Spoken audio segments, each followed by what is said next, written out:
नमस्कार दोस्तों, स्वागत है आपका अपने चैनल कीज टू सक्सेस में। जैसे कि आप लोग थंबनेल देख रहे हैं, यहाँ पर अपन एमपीजीक्यू के एमसीक्यू कवर करेंगे और इसके पहले बहुत सारे एमपीजीक्यू के वीडियो डाल चुके हैं। वो वीडियो अगर आपने अभी तक देखे नहीं तो जाकर के देख लीजिएगा, बहुत ज़्यादा इंपॉर्टेंट है। अगर आप लोग पटवारी और आबकारी, एमपीपीएससी, एएसआई, पुलिस, व्यापम के मतलब जितने भी एग्जाम होते हैं अगर वो देना चाहते हैं तो आप लोग को पता है कि वहाँ पे जीके के नाम पर जो सबसे ज़्यादा क्वेश्चन बनते हैं वो मध्य प्रदेश के बनते हैं। तो मध्य प्रदेश के कुछ क्वेश्चन ऐसे होते हैं जो आपने कभी सुने नहीं होते, इस वजह से आपसे गलत हो जाते हैं। अब तो कुछ लोगों के साथ समस्या ये है कि भाई जो लोग पढ़ के जाते हैं, जो क्वेश्चन वो खुद पढ़ के जा रहे हैं वो भी गलत करके आ जाते हैं। ये समस्या तो आपके साथ भी है, सिली मिस्टेक्स करके आ जाते हैं आप लोग। तो वो सिली मिस्टेक्स क्यों होती है? क्योंकि आप लोग बार बार रिवीजन नहीं कर पाते हो या फिर उसकी कोई ट्रिक नहीं बनाते हो। अब ट्रिक की जैसी बात करते हैं तो फिर कुछ लोग को ऑब्जेक्शन हो जाता है कि भाई ट्रिक बनाएंगे कितनी हम। देखिए, कहने का मतलब ये है कि सारे क्वेश्चन के तो आप ट्रिक नहीं बना सकते, लेकिन जो आपको ऐसा लगता है कि यार ये टफ है और ये मुझे याद नहीं हो रहा है, हम याद नहीं कर पा रही हूँ, तो उसके लिए क्या करोगे आप? किसी न किसी तरीके से उसको लिंक करके याद रखो, स्टोरी बना लो, या फिर आपको उसको याद रखना ही पड़ेगा, ट्रिक बना लो। उससे फ़ायदा ही होता है और सारी चीज़ें एक्सपीरियंस के साथ ही बोली जाती है, क्योंकि एक एक क्वेश्चन की वजह से बहुत सारे लोग बाहर हो जाते हैं, है ना। और आपको पता होगा कि पटवारी का जो कट ऑफ था पिछला, मतलब उस 100 क्वेश्चन थे उसमें, तो 80 नंबर से नीचे कट ऑफ गया ही नहीं किसी भी जिले का। और इसमें बहुत सारे लोग थे जिसमें 79 78 क्वेश्चन मतलब इनके मार्क्स आए थे। तो कितना दुख हुआ होगा 2017 में। अब ये मानिए कि 2021 में अगर आप दे मतलब 2023 में आप दे रहे हो तो आपको 200 नंबर का पेपर देना है, और इसमें क्या संभावना है कि आपके 150 प्लस जाएंगे। मतलब अगर आप तैयारी करेंगे अच्छे तरीके से तो बिल्कुल जाएंगे, ऐसी कोई बात नहीं है। तो उस तैयारी, तगड़ी तैयारी के लिए आपको क्या करना पड़ेगा? अब वहाँ पर आ रहे हैं एमपी जीके के, मतलब जीके का जो सेक्शन है उसमें आ रहे हैं 25 क्वेश्चन, ठीक है। तो वो 25 क्वेश्चन कैसे आएंगे भाई? उसमें से मान लो कम से कम 15 से 20 जो क्वेश्चन आने हैं वो टोटल एमपी जीके से कवर करेगा वो। बाकी के जो 5 क्वेश्चन है इसमें से 2 जनरल अवेयरनेस होगा, पकड़ लो कि जनरल अवेयरनेस मतलब वही करंट अफेयर की बात कर रहा हूँ मैं। और 2 क्वेश्चन पकड़ लीजिए वहाँ पर कि इंडिया जीके या फिर ऑल ओवर जीके, जो लूसेंट जीके होता है ना उसको लूसेंट जीके मान के चलिए। तो लूसेंट जीके मतलब लूसेंट में से 2 क्वेश्चन आने की संभावना है। तो आपको समझदारी से काम करना पड़ेगा कि यहाँ पर आपको देख के समझ में आ रहा है कि कहाँ समय ज़्यादा देना है। एमपी जीके पे समय ज़्यादा देना पड़ेगा, ठीक है। लूसेंट को आप 4 से 5 बार पढ़ लो, बहुत होता है, ठीक है। 3 से 4 भी पढ़ लोगे तो बहुत हो जाएगा, क्योंकि ज़्यादा समय नहीं देना उसको। और जनरल अवेयरनेस मतलब कि वही है, 1 2 बुक है। तो अब बुक का नाम मत पूछना मुझसे, क्योंकि बुक तो आपको पता ही है, ठीक है। और अगर नहीं पता है जो लोग, यदि आप लोग नए हैं यहाँ पर, तो उन लोग को बता देता हूँ मैं, ठीक है।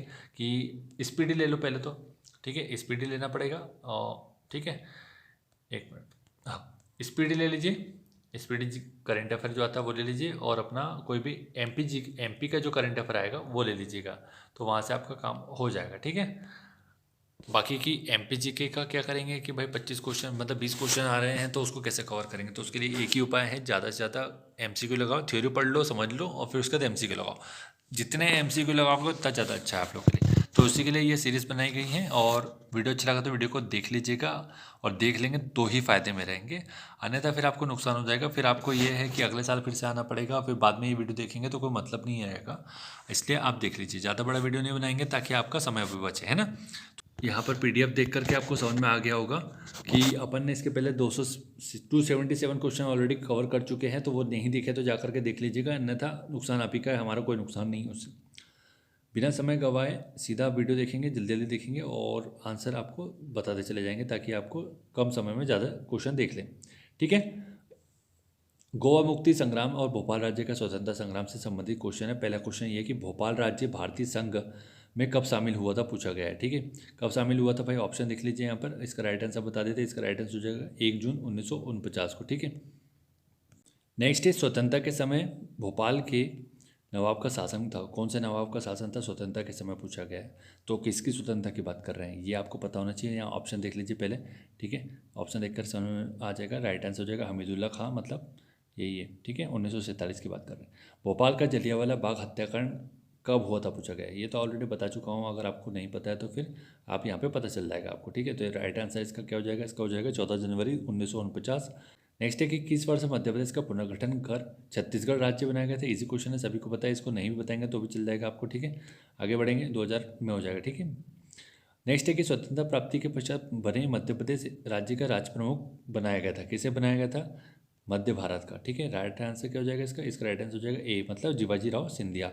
अब यहाँ पर एक क्वेश्चन देखिए, ये तो सभी को आपको पता है कि मध्य प्रदेश का पुनर्गठन जब किया गया, छत्तीसगढ़ को अलग किया गया 2000 में, तो यहाँ पर जो पीएससी जो क्वेश्चन बनाएगा वो कैसे बनाएगा, यहाँ पे कैसे क्वेश्चन बनेंगे पीएससी में बता रहा हूँ कि इस समय गवर्नर कौन था मध्य प्रदेश का, सीएम कौन था मध्य प्रदेश का, और अगर व्यापम कैसे क्वेश्चन बनाएगा, व्यापम ये पूछ लेगा कि भाई इस समय प्रेसिडेंट कौन था या प्रधानमंत्री कौन था, या फिर वो पूछेगा कि मध्य प्रदेश का चीफ जस्टिस कौन था, इस हिसाब से पूछ लेता है। ठीक है, तो सभी पहलू आपको पता होना चाहिए। अब जितने ज़्यादा क्वेश्चन बना सकते हो उतना अच्छा है आप लोग के लिए। नेक्स्ट है कि निम्न में से कौन मध्य प्रदेश के मुख्यमंत्री रहे हैं, पूछा गया है। तो राइट आंसर क्या हो जाएगा इसका राइट आंसर हो जाएगा अपना ए, मतलब तख्तमल जैन। निम्न कथनों पर विचार करना है और ए और बी कथन दिए गए, सत्य कथन का चयन करना है। ठीक है, देख लीजिए यहाँ पर, आपको पढ़ लेते हैं ताकि समझ में आ जाए। पहला कथन बोल रहा है कि गोवा विमोचन सहायक समिति के प्रथम सत्याग्रही जत्था में मध्य प्रदेश के जबलपुर से समाजवादी नेता कयामुल हुसैन कुरैशी ने भाग लिया था। सेकंड बोल रहा है कि मजन लाल चौरासिया को प्रथम गोवा सत्याग्रही कहा जाता है, पूछा गया। ठीक है, तो राइट आंसर क्या हो जाएगा इसका बी, मतलब कथन बी सत्य है। नेक्स्ट देखते हैं इसके बाद। नेक्स्ट है कि 23 जून 1955 को गोवा मुक्ति संग्रामियों के 6वें जत्थे में मध्य प्रदेश के किस क्षेत्र के सत्याग्रह शामिल हुए थे। ये क्वेश्चन इंपॉर्टेंट नहीं, छोड़ दीजिए उस संग बाद।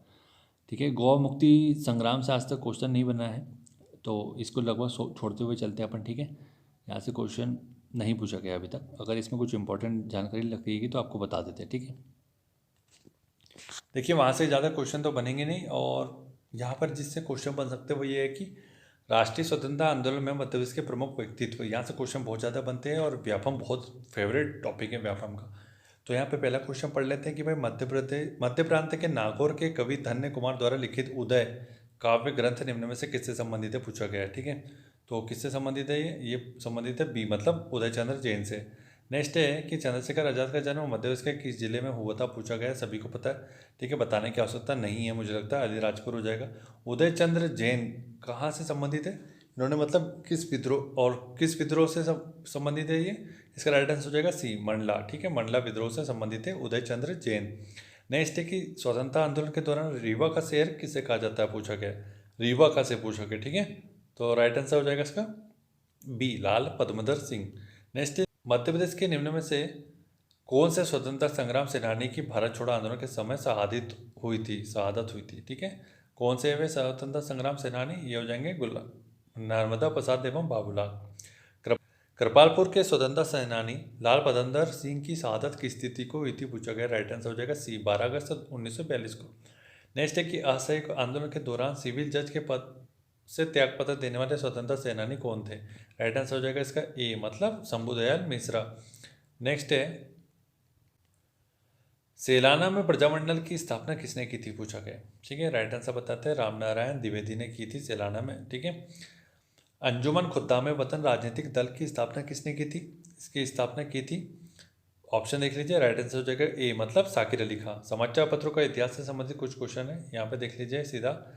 ग्वालियर अखबार के बारे में पूछा गया कि इसके संपादक निम्न में से कौन थे, संपादक पूछा गया, राइट आंसर हो जाएगा बी, मतलब खेराती लाल।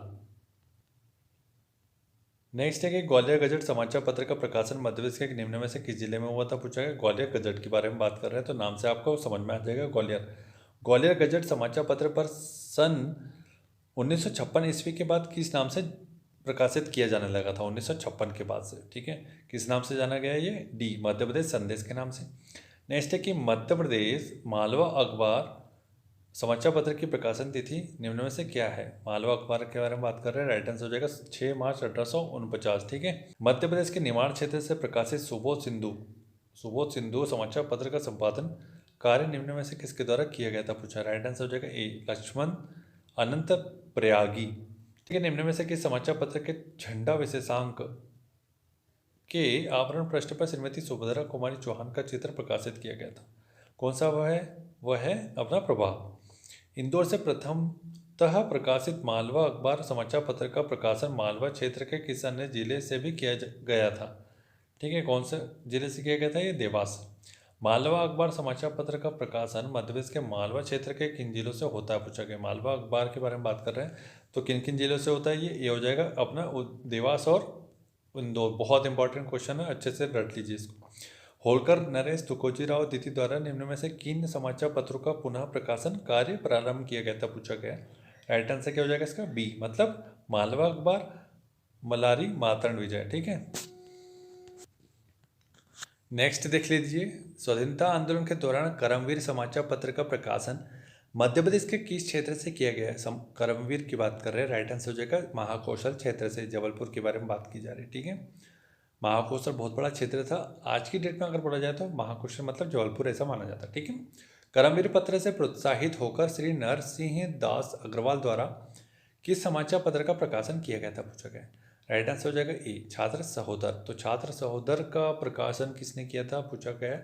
ये हो जाएगा नरसिंह दास अग्रवाल, बहुत इंपॉर्टेंट है छात्र सहोदर, आपने सुना होगा। ठीक है, नया। सागर जिले का साप्ताहिक उदय समाचार पत्र किन भाषाओं में प्रकाशित किया जाता था? उदय कहाँ से होता है? सागर से। उदय सागर से। और भाषा पूछा तो बी, हिंदी और अंग्रेजी। प्रदेश में स्वाधीनता के दौरान उदय एवं दैनिक प्रकाश समाचार पत्र निम्न में से किस जिले से प्रकाशित होते थे, पूछा गया है। तो राइट आंसर हो जाएगा सी, सागर से। बहुत इंपॉर्टेंट है, उदय को नोट कर लीजिए, उदय सागर से हो जाएगा। ठीक है, जबलपुर से प्रकाशित होने वाले करमवीर और लोकमत समाचार पत्रों का सर्वाधिक योगदान किस आंदोलन में था, पूछा गया है। लोकमत समाचार और करमवीर के बारे में बात कर रहे हैं, राइट आंसर हो जाएगा बी, सविनय अवज्ञा आंदोलन। खंडवा जिले से, और आप लोग इसका ईयर कमेंट करके बताएंगे। ठीक है, सविनय अवज्ञा आंदोलन तीनों का बता दीजिएगा, सविनय अवज्ञा आंदोलन, ईयर बताना है आपको। तो ईयर तो इजी क्वेश्चन पूछ रहा हूँ, भारत छोड़ो आंदोलन। ठीक है, नेक्स्ट है कि खंडवा जिले में प्रकाशित साप्ताहिक अंकुश पत्र का प्रकाशन बुरहानपुर जिले में से किस वर्ष में किया गया है? अंकुश के बारे में बात कर रहे हैं, सी 1949 में। स्वाधीनता काल में मध्य प्रदेश के महाकौशल क्षेत्र से प्रकाशित पूर्णतः कांग्रेसी समाचार पत्र कौन सा था? महाकौशल क्षेत्र से कौन सा है पूर्णतः कांग्रेसी? हो जाएगा महाकौशल। निम्न में से भोपाल जिले के किन समाचार पत्रों का प्रकाशन देवनागरी लिपि में किया गया था, पूछा गया। ठीक है, तो राइट आंसर देखते हैं इसका क्या हो जाएगा, ए, प्रजा पुकार और प्रजा मिश्र। मध्य भारत का प्रथम दैनिक समाचार पत्र निम्न में से कौन सा है या कौन सा था? राइट आंसर कौन सा हो जाएगा इसका? डी, सी, नवजीवन हो जाएगा। ठीक है, मध्य भारत का प्रथम दैनिक समाचार इंपॉर्टेंट है, अच्छे से याद रखिएगा। भारत छोड़ो आंदोलन के दौरान मध्य प्रदेश के इंदौर जिले से निम्न में से किस प्रमुख समाचार पत्र का प्रकाशन किया जाता था? तो राइट आंसर क्या हो जाएगा इसका? ए, मतलब प्रजामंडल। ठीक है, नेक्स्ट है कि मधुकर नामक मासिक समाचार पत्र स्वाधीनता के दौरान निम्न में से किस जिले से प्रकाशित होता था, पूछा है। मधुकर, डी, राइट आंसर हो जाएगा टीकमगढ़। ऋग्वेद का मूल मंत्र के बारे में बात कर रहे हैं, मूल मंत्र व तिरंगे का चित्र खंडवा जिले से प्रकाशित किस मासिक समाचार पत्र में प्रकाशित किया गया था, पूछा गया। राइट आंसर हो जाएगा आगामी कल में। जीवन समाचार पत्र मध्य प्रांत के किस जिले से प्रकाशित किया गया था? जीवन समाचार पत्र के बारे में बात कर रहे हैं, मध्य प्रांत के। राइट आंसर हो जाएगा डी, मतलब ग्वालियर। अग्रदूत समाचार पत्र निम्न में से किस जिले से प्रकाशित किया गया था? अग्रदूत समाचार पत्र, राइट आंसर हो जाएगा इसका अपना ए, मतलब रायपुर। तो इसके 14 मिनट का वीडियो बन गया है, और इसके आगे के टॉपिक अपन कल देखेंगे। इसमें हो जाएगा मध्य प्रांत का गठन, शासन व्यवस्था के क्वेश्चन देख लेंगे। ठीक है अपन, और उसके बाद फिर अपन देख लेंगे इसका एक क्वेश्चन, ये टॉपिक देखेंगे स्वतंत्रता पश्चात मध्य प्रदेश का गठन एवं पुनर्गठन। ठीक है, फिर उसके बाद अपन यहाँ से सीधा स्टार्ट करेंगे आधुनिक मध्य प्रदेश का इतिहास, जिसमें मराठों का उत्कर्ष, और फिर मराठों के उत्कर्ष से आगे बढ़ेंगे तो फिर आपको पता है बहुत सारी रियासतें आती हैं, और रियासतों से क्वेश्चन बनते हैं, बहुत ज़्यादा इंपॉर्टेंट है। होलकर वंश, सिंधिया, है ना, इस टाइप के, बुंदेलखंड, बघेलखंड, तो इंपॉर्टेंट टॉपिक है और आपको जल्दी से जल्दी कवर कर लेना चाहिए। वीडियो अच्छा लगा तो वीडियो को लाइक और शेयर करें, चैनल को सब्सक्राइब कर लीजिएगा। कमेंट बॉक्स में कमेंट करना ना भूलें, जो भी क्वेश्चन आप लोगों से पूछे गए हैं। ठीक है, और याद नहीं है तो आप जा करके देख सकते हो, देख करके भी आप बता सकते हैं कि इसका आंसर क्या है, ताकि बाकी लोग को पता चल सके। ठीक है, thank you so much for watching.